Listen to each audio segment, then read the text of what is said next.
많은 분들이 눈이 좀 뿌옇게 보인다면 백내장을 의심하는 경우가 많은데요. 그게 아닌 경우가 더 많습니다. 사실 백내장은 빠르게 진행하지도 않고 조속한 치료가 필요하지도 않습니다. 갑자기 시력이 뿌옇게 된다면 다른 질환을 의심해 봐야 됩니다.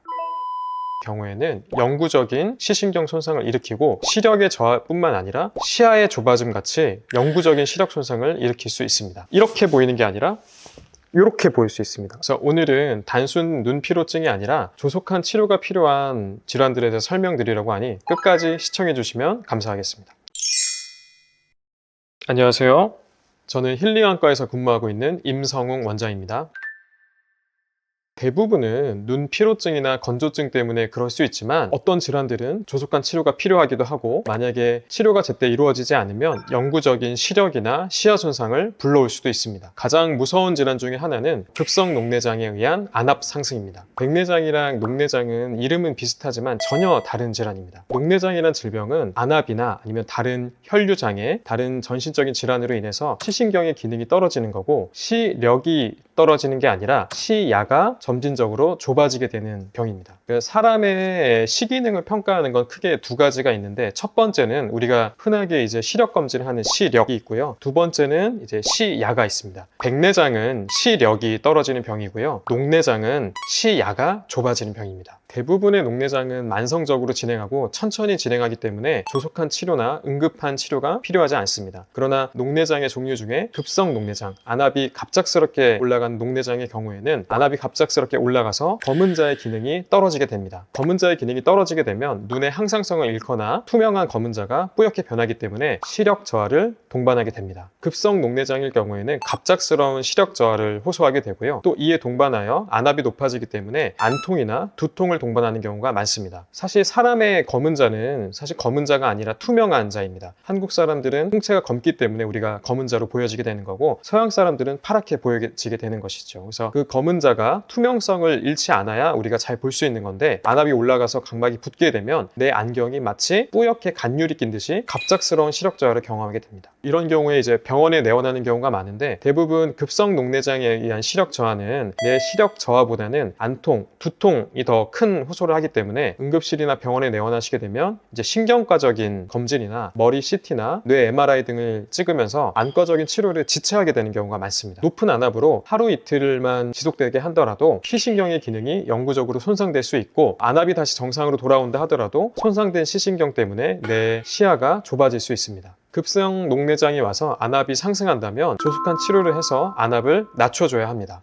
최근에는 이제 의정 갈등 때문에 안과 질환을 가지고 응급실 가기가 매우 어려워졌습니다. 저희도 이제 금요일에는 이제 밤 9시까지 야간 진료를 운영하게 되는데 그때 이제 다른 응급실에 가지 못한 안과 환자분들이 많이 오곤 합니다. 이런 질환들은 빠른 치료가 필요한데 지금 현재 나라 사정상 빠른 치료를 못하는 분들도 많고 또 병을 지체하는 분들이 많습니다. 그래서 그런 상황이 좀 안타깝긴 한데요. 조속한 치료가 꼭 필요하다는 점은 알고 계셨으면 좋겠습니다. 두 번째 질환은 바로 이제 눈 안의 염증, 포도막염입니다. 포도막염은 일반적인 알러지나 눈병과는 다르게 눈 앞에 염증이 생기는 게 아니라 눈 속에 염증이 생기는 겁니다. 눈 속에 생긴 염증은 눈 안에 있는 중요한 혈관들이나 시신경, 황반에 영향을 주게 되고 반복적이고 광범위한 염증은 이런 중요한 구조물들의 변화를 일으키게 됩니다. 대부분 이 포도막염은 모르고 지나가는 경우도 많고 수일 동안 시간이 지나고 몸이 좀 편해지면 염증이 없어지는 경우도 있습니다. 그렇지만 이런 포도막염의 존재를 알지 못하고 자꾸 반복된 염증을 겪고 제때 치료를 받지 않으면 영구적인 시력 손상을 일으킬 수 있습니다. 포도막염의 원인은 정말 다양한데요. 굉장히 비특이적인 염증입니다. 그래서 내 몸이 피곤할 때 생기는 경우도 있고 잠을 못 잤을 때 생기는 경우도 있고 류마티스 질환이나 쇼그렌 증후군 같은 다른 면역학적 질환과 동반하여 눈 안에 염증이 생기는 경우도 있습니다. 일반적인 눈병은 대부분 이제 흰자가 충혈되는 흰자 염증인 경우가 많은데요. 이 포도막염의 경우에는 흰자의 염증도 동반하지만 눈 안에 염증을 동반하기 때문에 빛번짐이 좀 더 심해지고 시력이 떨어지는 증상이 동반될 수 있습니다.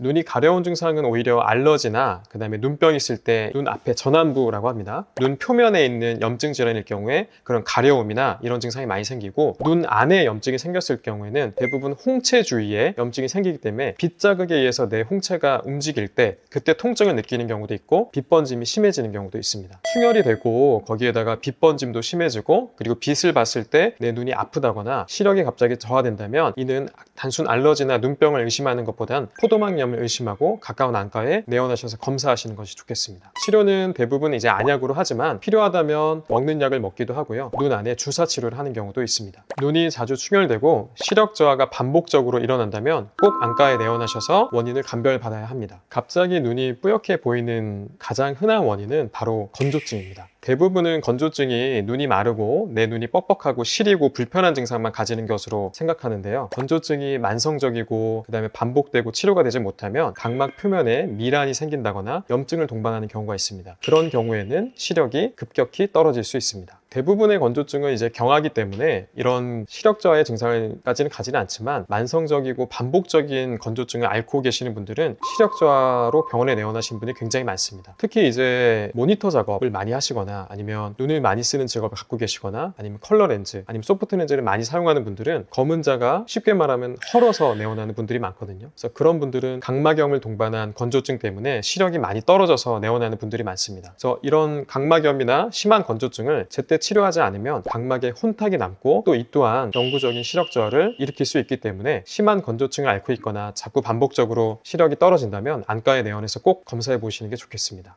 건조증을 이제 간단하게 얘기하면 내 눈 표면에 눈물이 얼마나 잘 순환하느냐가 문제인데요. 일단은 눈 주변에 갇히게 있는 눈물샘에서 눈물이 만들어지고, 이 눈물이 내 검은자와 흰자를 잘 보호해 준 다음에 코랑 입으로 통하는 콧눈물관으로 배출되게 됩니다. 이 과정이 잘 순환되어야지만 내 눈이 건조하지 않고 편할 수 있는데요. 눈물샘에서 눈물이 만들어지는 거는 눈 주변에 혈액순환이 잘 되어야 되고, 탈수되지 않고 물을 많이 마셔서 눈물샘에서도 더 많은 눈물이 만들어질 수 있습니다. 눈물이 부족해지는 많은 원인 중에 하나는 대부분 이제 생활 습관, 잠을 좀 못 자거나 아니면 마시는 물의 양이 너무 적거나 이런 경우가 있고요. 어떤 경우는 류마티스 질환이나 다른 면역학적 질환 때문에 눈물샘이 파괴되어서 눈물 생성이나 분비가 저하되는 경우도 있습니다. 그리고 이제 두 번째는 내 눈물샘에서 눈물이 많이 생성돼도 이 눈 표면에 눈물이 안정적으로 있지 못하고 자꾸 증발해 버리게 돼서 생기는 증발성 건조증도 있습니다. 이런 증발성 건조증은 대부분 눈꺼풀 주변에 있는 마이봄선이라는 기름샘이 분비가 저하돼서 그런 경우가 있는데요. 내 눈에서 눈물이 만약에 스킨 역할을 한다면 내 눈꺼풀 주변에 있는 마이봄선에 있는 기름은 로션 역할을 하게 됩니다. 그래서 눈꺼풀 위생이 좋지 않고 눈꺼풀염을 앓고 있으면 내가 스킨만 바르고 밖에 외출하는 것이랑 똑같습니다. 그래서 마이봄선에서 나오는 지질 분비를 원활하게 해주고 안정적인 눈물층을 위해서는 눈꺼풀 주변에 마이봄선에 문제가 없는지 가까운 안과에 내원하셔서 확인해 보시는 것이 좋겠습니다. 실제로 이제 안구 건조증이 심하면 눈 안에 삼투압 농도가 높아지기 때문에 이에 따라 다른 눈곱이나 아니면 염증 물질의 농도가 높아질 수 있습니다. 눈곱의 가장 흔한 원인은 알러지 증상이긴 하지만 건조증이 동반되어 있을 때도 흔하게 나타나는 증상이니까 아침에 눈곱이 끼고 불편하다면 건조증을 의심해 볼 수 있습니다. 눈을 비비는 것은 굉장히 물리적으로 눈을 자극하는 행위입니다. 그래서 이것 때문에 혈관이 늘어난다거나 그 자극 때문에도 그 혈관에서 염증 물질이 유리될 수 있고, 이 때문에 더 건조증이나 알러지가 심해질 수 있습니다. 눈이 불편할 때 눈을 비비는 것보다는 안약을 넣거나 눈이 많이 가렵다면 냉찜질을 해서 그런 혈관을 수축시켜서 염증 물질이 덜 유리되게 하는 것도 좋은 방법입니다. 근본적으로 내가 잠을 좀 많이 자고 물도 좀 많이 먹고 그래서 눈물량을 늘리고 모니터를 오래 본다거나 핸드폰을 볼 때 너무 이제 눈을 오래 뜨고 있지 말고 눈 깜빡임을 제대로 해야 이제 눈 주변에 있는 기름샘에서 기름이 잘 분비되게 되고, 그 기름이 눈물의 안정성을 높여서 건조증을 해결할 수 있습니다. 그래서 많은 분들이 집중해서 일을 하시거나 핸드폰을 오래 보게 되면 눈을 안 깜빡이는 분들이 굉장히 많습니다. 눈꺼풀 깜빡임 작용은 굉장히 중요한 작용이니까 집중해서 무언가 볼 때는 의도적으로 눈을 자주 깜빡이셨으면 좋겠습니다. 이 밖에도 갑작스러운 시력 저하를 일으킬 수 있는 원인은 눈 뒤쪽에 있는 유리체나 망막 질환도 있습니다. 눈 안을 채우고 있는 젤리 같은 물질인 유리체나, 그리고 눈을 만약에 카메라에 비유한다면 필름에 해당하는 망막에 출혈이 생긴다거나 망막이 찢어진다거나 망막이 박리되는 증상이 생길 때도 갑작스러운 시력 저하가 올 수 있으니, 그런 증상이 의심될 때는 조속하게 안과를 내원해 주시면 좋겠습니다.